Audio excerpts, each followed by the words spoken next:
Good morning to all of you. Dear all, today I will work on the new topic.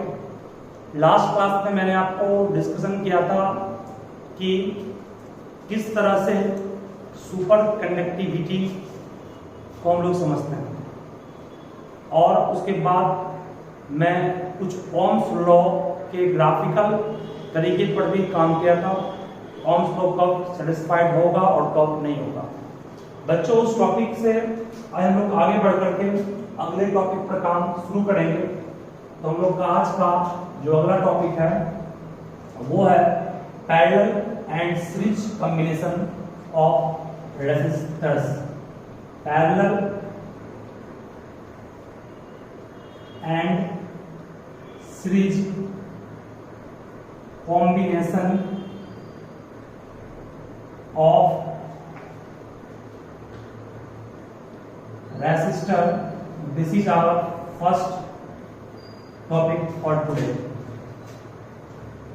जैसा कि हम सब जानते हैं, सबसे पहले क्लास 10th में भी ऐसा पढ़े थे हम लोग कि अगर कॉम्बिनेशन ऑफ रेजिस्टर्स सीरीज में हो, मतलब ये सारा आप देख रहे हैं यहाँ पर ये तीन रेजिस्टर्स है R1, R2 और R3। ये तीनों किस सीरीज में है? कहोगे सर ये तीनों सीरीज में है।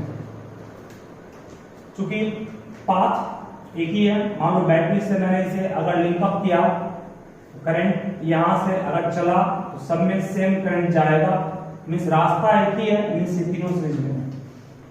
उस तरह से अगर मैं फिर बात करूं, रास्ता बट गया, मान लो कि ये तीन रेजिस्टर्स में करंट अलग अलग गया है, करंट अगर डिफरेंट अमाउंट में जाएगा तो इसे हम लोग क्या समझेंगे? करंट यहाँ बढ़ गया तो समझ जाएंगे तीनों के आपस में पैरेलल है। इसको हम लोग R1 कहेंगे, इसे R2 कहेंगे और इसे R3 कहेंगे। तो सीरीज और पैरेलल इस तरह से पहचानते हैं, इस पर हमने अभी काम किया। तो बच्चों, सीरीज और पैरेलल को समझने के अलावा हमने क्लास 10 में भी वर्क किया था इक्विवेलेंट रेजिस्टेंस पर। इक्विवेलेंट रेजिस्टेंस, तो इक्विवेलेंट रेजिस्टेंस जिसका दो और दो से अधिक नाम भी है, जिसको हम लोग टोटल रेजिस्टेंस भी कहते हैं, उसको इफेक्टिव रेजिस्टेंस भी कहते हैं, उसको नेट रेजिस्टेंस भी कहते हैं, ठीक है, या इक्विवेलेंट रेजिस्टेंस के नाम से भी जानते हैं। ये तीनों सीरीज में है, ये तीनों पैरेलल में। पैरेलल और सीरीज के बारे में आपको मैंने कैपेसिटर के कॉम्बिनेशन में भी समझाया था, तो अब मैं उसे उतना डिस्कशन नहीं करूंगा। अब सीधे प्रूफ पर काम शुरू करता हूं। सीरीज में कुछ पॉइंट का आपको ध्यान देना होगा। इन सीरीज में करंट क्या होता है? Current is same through each resistor, मतलब हर एक रेजिस्टर में करंट सेम फ्लो करता है सीरीज वाले में। फिर potential difference is different through each resistor. Series में तीसरा था कि टोटल रेजिस्टेंस जो आएगा वो ज्यादा होगा, किससे? Greater than the individual resistor, individual resistance of resistor. Resistor एक डिवाइस है, जबकि रेजिस्टेंस उसकी प्रॉपर्टी है। तो सीरीज में ये तीन इंपॉर्टेंस था। करंट हर एक में सेम फ्लो करेगा, पोटेंशियल डिफरेंस हर एक के थ्रू डिफरेंट होगा, टोटल रेजिस्टेंस का जो वैल्यू होगा वो इंडिविजुअल रेजिस्टेंस से क्या होगा? ज्यादा होगा, ठीक है।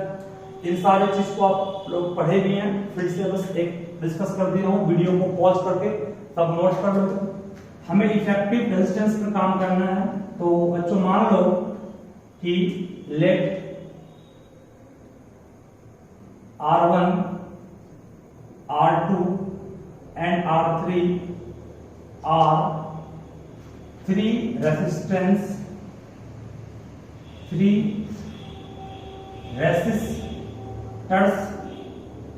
of resistances,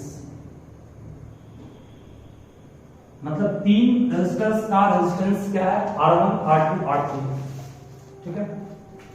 लेट नेट को या इक्विवेलेंट को या इसी का एक और नाम टोटल भी है, इसी को इफेक्टिव भी कहते हैं।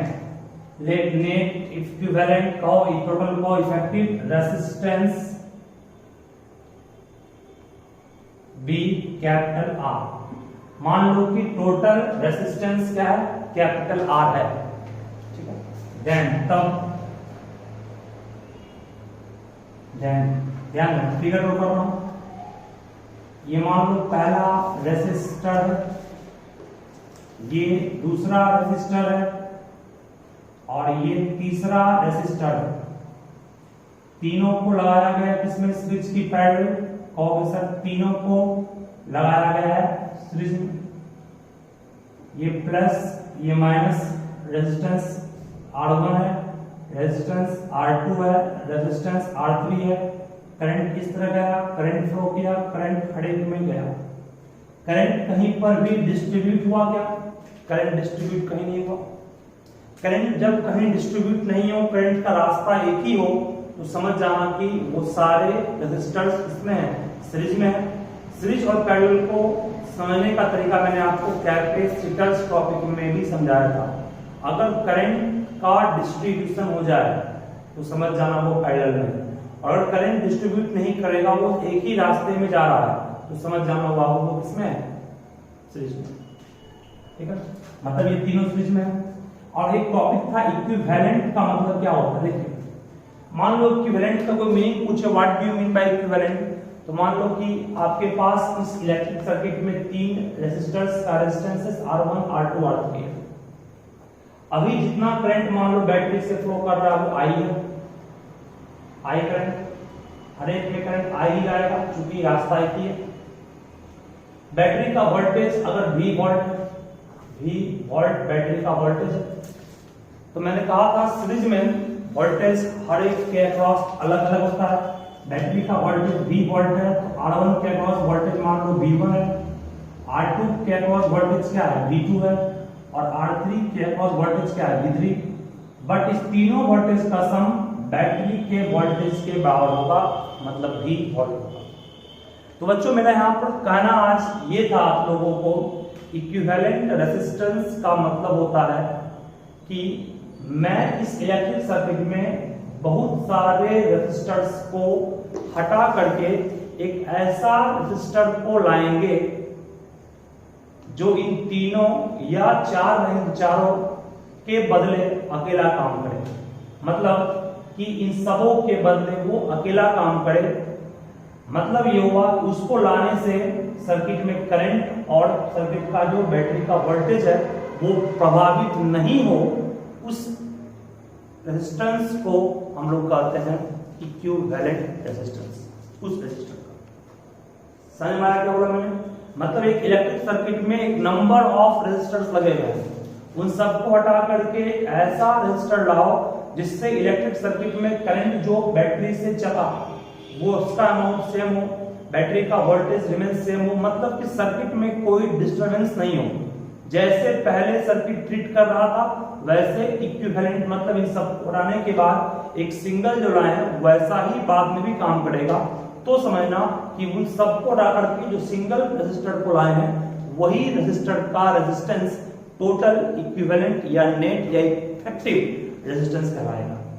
इसको आप इस तरह समझोगे, मान लो एक रूम में आपने 4 बल्ब लगाया, हर एक बल्ब 5-5 वोल्ट का है, 5-5 वाट का है।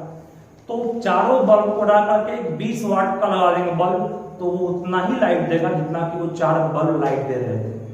तो इन चारों बल्ब का रिएक्टेंट क्या हो गया, 20 वाट का आपका एक बल्ब, ठीक है। उस तरह मान लो एक रूम में 4 फैन है, चारों फैन के बदले एक ऐसा फैन लाएंगे जो चारों फैन के बराबर हवा दे, तो उसको हम उसका इक्विवेलेंट कहेंगे या टोटल कहेंगे। That is the meaning of equivalent या टोटल या नेट।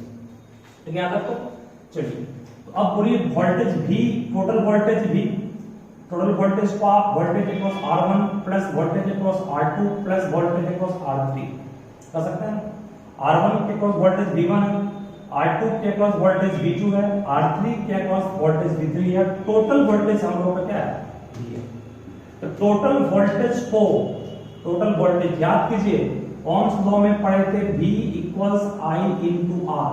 जब वोल्टेज टोटल है तो करंट भी लेंगे टोटल करंट मींस बैटरी से करंट चला, वोल्टेज टोटल तो करंट टोटल तो रेजिस्टेंस भी टोटल लेंगे, क्योंकि वोल्टेज टोटल है तो करंट और रेजिस्टेंस दोनों टोटल लेंगे। टोटल करंट टोटल रेजिस्टेंस को हम लोग ऊपर लिखे भी हैं, let equivalent net total effective resistance भी R। V1 means voltage across R1 को हम लोग वो R1 में कितना करंट गया I करंट गया, V1 को I इनटू रेजिस्टेंस कितना है R1 प्लस इसमें भी करंट कितना गया I गया R2, इसमें करंट कितना गया I गया I इनटू R। इस तीनों में I अगर हम कॉमन निकाल लेंगे तो R1 प्लस R2 प्लस क्या होगा R3, यहां से I और I कट गया, R इक्वल्स क्या हो गया R1 plus R2 plus R3। This is the total या नेट रेजिस्टेंस ऑफ द। समझ में आया क्या बोला मैंने? ये सीरीज के लिए मैंने प्रूव किया कि अगर बहुत सारे रेजिस्टर्स को सीरीज में लगाते हैं तो टोटल रेजिस्टेंस क्या होता है।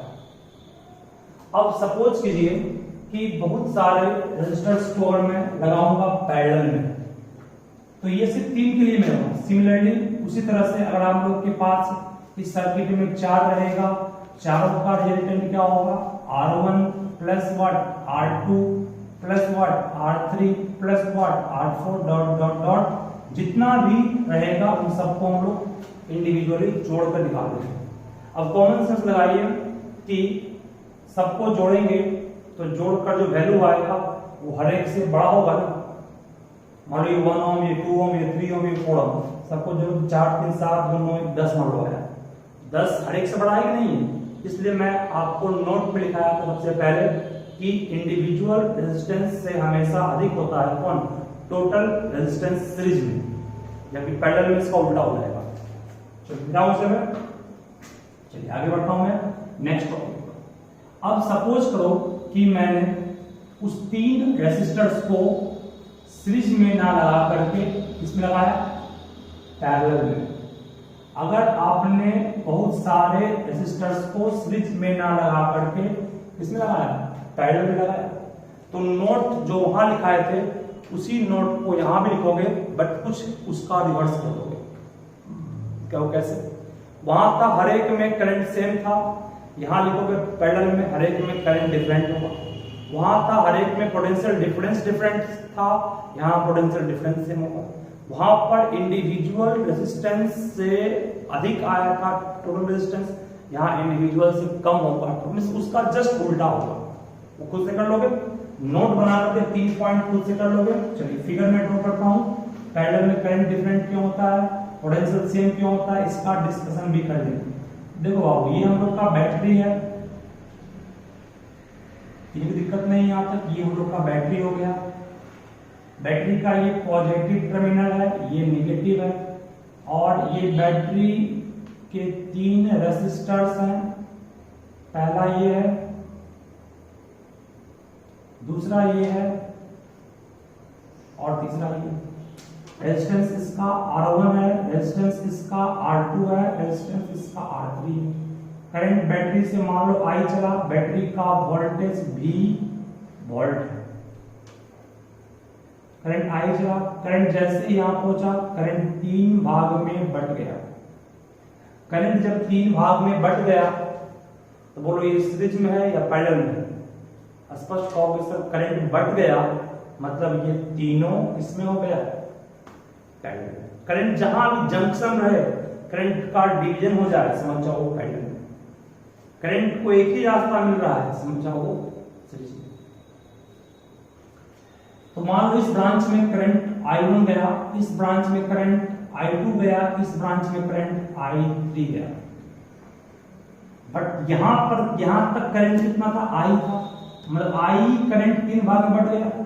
मीन्स आप बिल्कुल लिख सकते हो आई ही करंट 3 भाग में बटा I equals I1 plus I2 plus I3। That's all. I क्या है? टोटल करंट जो बैटरी से। आई इक्वल टू फॉर्मूला क्या बनता है ओम्स लॉ से? V by R means voltage भी टोटल, रेजिस्टेंस भी टोटल, चूंकि करंट टोटल है, टोटल रेजिस्टेंस को R मानूंगा। मतलब इस तीनों को हटा करके एक ऐसा लाएंगे तीनों के बदले के लिए काम करें। I1 अब देखिए एक बात, तीनों का जो टर्मिनल पॉइंट वो सेम है, ये भी यहीं से जुड़ा हुआ है, ये भी यहीं से जुड़ा हुआ है और ये भी यहीं से जुड़ा हुआ है। जब तीनों का टर्मिनल पॉइंट सेम है तो पोटेंशियल डिफरेंस भी सेम होगा। कहोगे सर क्यों? याद कीजिए V इक्वल्स आपने पढ़ा था W बाई Q और V इक्वल्स W में आप F इंटू S बोलते हैं। Force electromotive force, Q charge हो गया और S डिस्प्लेसमेंट। इस रास्ते से जाएंगे तो भी डिस्प्लेसमेंट यही है। डिस्प्लेसमेंट मतलब इनिशियल और फाइनल पॉइंट को ज्वाइन करना। इसमें भी डिस्प्लेसमेंट वही है।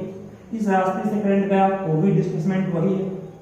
मींस डिस्प्लेसमेंट हर केस में सेम है, इलेक्ट्रोमोटिव फोर्स सेम रहेगा, चार्ज सेम ही फ्लो करवाना है, तो पोटेंशियल डिफरेंस भी हर एक के थ्रू क्या होगा सेम।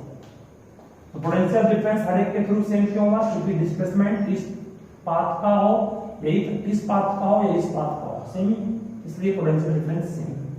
I1 को आप लिख सकते हैं V, क्योंकि वोल्टेज इसके अक्रॉस हर एक के अक्रॉस वोल्टेज बैटरी के बाहर होगा। V by plus V by plus V by, कोई प्रॉब्लम भी नहीं। अब बोलिए ऊपर में हमने अगर V को कॉमन निकाल लिया तो हमारे पास क्या बचा? 1 by R1 plus 1 by R2 plus 1 by R3। यहां से V और V कट गया, आपके पास 1 बाय R इक्वल्स क्या बच गया? 1 by R1 plus 1 by R2 plus 1 by R3। This is the formula of total resistance in parallel. ठीक है। और शॉर्ट ट्रिक के लिए आप इस चीज को भी पढ़े हैं और ध्यान रखोगे।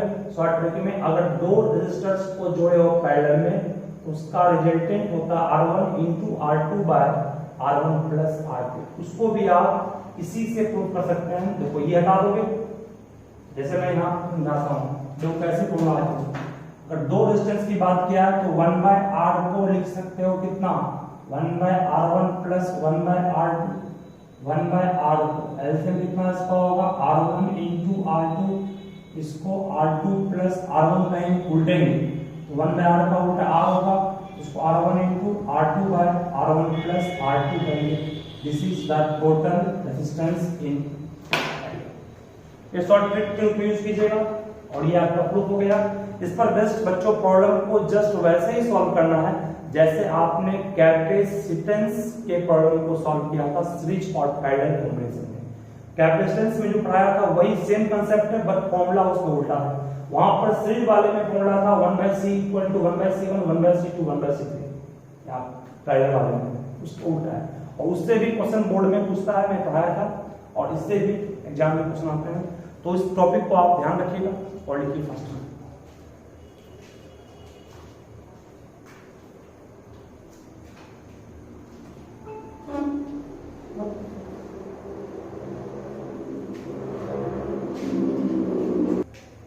तो अब मैं एक प्रॉब्लम पे काम कर रहा हूं, उस पर आप गौर कीजिए। ये क्वेश्चन भी सीबीएसई में पूछा हुआ क्वेश्चन है जो मैं आपको भी दे रहा हूं, जस्ट सभी ध्यान से समझोगे। देखिए, a wire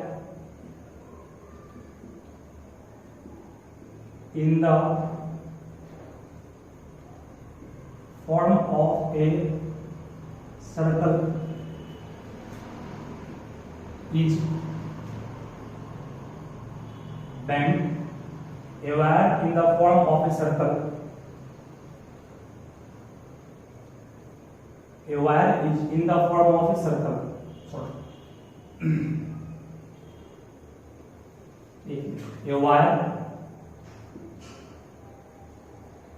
of resistance 4R is bent in the form of a circle, then find the net resistance across its end। देखिए एक आपके पास तार है, ठीक है, इस तार का रेजिस्टेंस क्या दिया हुआ है 4 into 4R। इसको आपने बेंड किया एक सर्कल के थ्रू, इस तार को, मतलब इस वायर को मैंने बेंड कर दिया, मोड़ दिया, किस रूप में बाबू, इस वायर को बेंड मींस मोड़ दिया मैंने सर्कल के रूप में। बेंड करने के बाद इसका डायमेट्रिक एंड, सपोज तो ये सेंटर है, ये एंड और ये एंड इसका डायमेट्रिक एंड है, इसके डायमेट्रिक एंड को मैं इस तरह से दिखा दिया।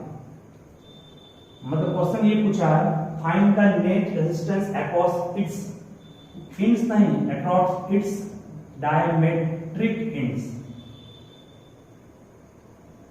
डायमीटर के एंड से इसके वायर को मैंने कनेक्ट किया बैटरी से, तो पूछ रहा है टोटल रेजिस्टेंस कितना है। अब एक एंड ऊपर चला गया, एक एंड नीचे। इमेजिन कीजिए डायमेट्रिक एंड मतलब दोनों एंड को हमने डायमीटर के दो एंड को जुड़ा बैटरी से। करंट यहां से चला, करंट इस तरह, करंट यहां पहुंचा, करंट जैसे यहां पहुंचा कुछ करंट ऊपर कुछ करंट नीचे।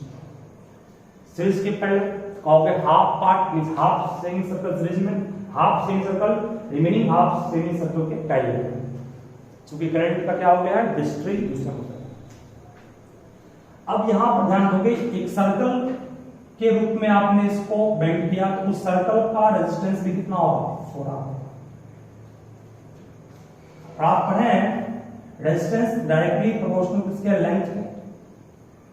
सर्कल का हाफ पार्ट ऊपर है, हाफ पार्ट नीचे है, इसका मतलब कि रेजिस्टेंस लेंथ डायरेक्टली है। तो ये लेंथ हाफ हो गया ना, तो रेजिस्टेंस भी हाफ, मतलब 2R ऊपर और 2R नीचे। ठीक है, बहुत अच्छा। अब ये दोनों बच्चों पैरेलल में, तो clearly they are in parallel. ये दोनों जो पार्ट है वो पैरेलल में। रिजल्टेंट का शॉर्ट ट्रिक रहा है, तो just form R1 into R2 by R1 plus R2। ये तभी अप्लाई करना है जब आपके पास सिर्फ दो रेजिस्टेंस हो। तो R1 के रूप में भी काम 2R किया, R2 के रूप में भी काम 2R किया, फिर R1 के रूप में काम 2R किया, R प्लस R2 के रूप में काम 2R किया। 2 into 2 4R का स्क्वायर, 5 कितना 4R, कट गया, आंसर क्या आ गया R। मतलब रिजल्टेंट रेजिस्टेंस क्या आ गया R। रिजल्टेंट रेजिस्टेंस पैरेलल लिख जाऊं ताकि लगे कि मैं पैरेलल का रिजल्टेंट निकाला। उसका मान क्या, मतलब कि अगर इस वायर को मैं सर्कल के रूप में बेंड करने के बाद उसके डायमीटर के एंड को बैटरी से ज्वाइन करूंगा, एक पार्ट ऊपर सेमी सर्कल, एक रिमेनिंग हाफ पार्ट फिर सेमी सर्कल, इस दोनों का रेजिस्टेंस 2R। 2R क्यों हुआ, क्योंकि रेजिस्टेंस लेंथ डायरेक्टली है, लेंथ हाफ हुआ तो रेजिस्टेंस भी हाफ हो गया। 4R का हाफ क्या होगा 2R। उसके बाद रिजल्टेंट निकाल। ये क्वेश्चन जीपीएससी बोर्ड में पूछा हुआ क्वेश्चन है, इसको आप ध्यान रखिएगा और नोट कीजिएगा। तो इस टाइप से कुछ क्वेश्चंस मैं आपको ग्रुप में सेंड करूंगा, उसको आप सभी पैरेलल और सीरीज वाले पर बेस्ड बनाकर भेजिएगा। और ये टॉपिक आपने 10th में पढ़ा है, इसलिए इस पर विशेष हमें काम नहीं करना पड़ेगा। थैंक यू, आज के लिए।